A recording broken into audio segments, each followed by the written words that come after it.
حسد ہے کیا؟ حسد بندوں سے نہیں ہوتا، یہ سمجھ لیں۔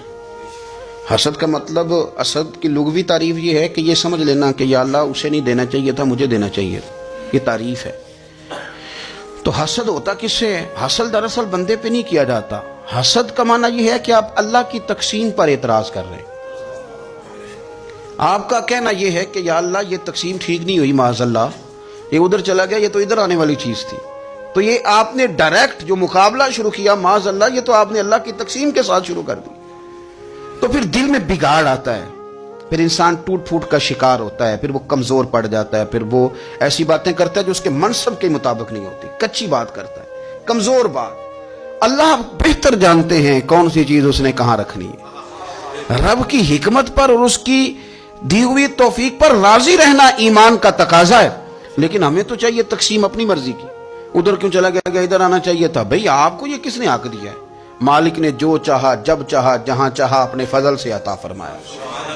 حسد، اور پھر اس کے اگر کوئی حسد نہیں کرتا تو لالچ شروع کر دیتا ہے۔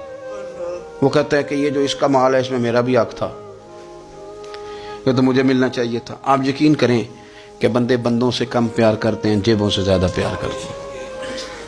اس بندے کو تو کوئی نقصان نہیں جس کے ساتھ آپ نے تعلق رکھا ہوا ہے جیب کا، لیکن آپ بڑے کمزور ہو گئے۔ آپ جب لالچ کر لیا، نفسانیت میں آ گئے تو آپ کمزور پڑ گئے۔ آپ نے مطلب کیا، آپ کا کیا خیال تھا کہ رب کی بارگاہ سے کوئی کم ملنے والا تھا جو بندوں پہ اتنی توجہ کر لی؟ او یار ادھر دیکھ، میری بات سن۔ او بھائی، وہ تیرا میرا رب ہے۔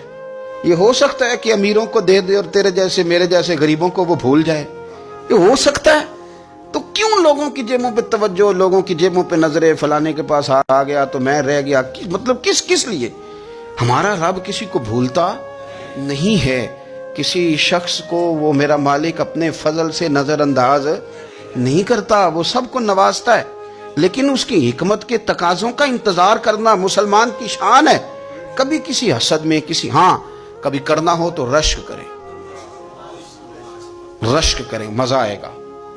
اور یہ رشک کرنے کا نا، رشک کا معنی کیا ہے؟ حسد کا معنی یا اللہ اسے نہیں دینا چاہیے تھا، مجھے دینا چاہیے تھا، اور رشک کا معنی یا اللہ تو نے دیا ہے، کیا بات ہے، اسے دیا تو کیا بات۔ اگر تو نے دیا تو مالک جچا بھی ہے، اگر تو نے دیا ہے تو نظر بھی آیا ہے، اگر تو نے دیا ہے تو پھر کیا بات ہے، کمال ہو گئی، وہ نظر آ رہا ہے۔ اور یا اللہ اسے دیا ہے تو میں بھی تیرا بندہ ہوں، اسے بھی اور دے اور مجھے بھی عطا فرما۔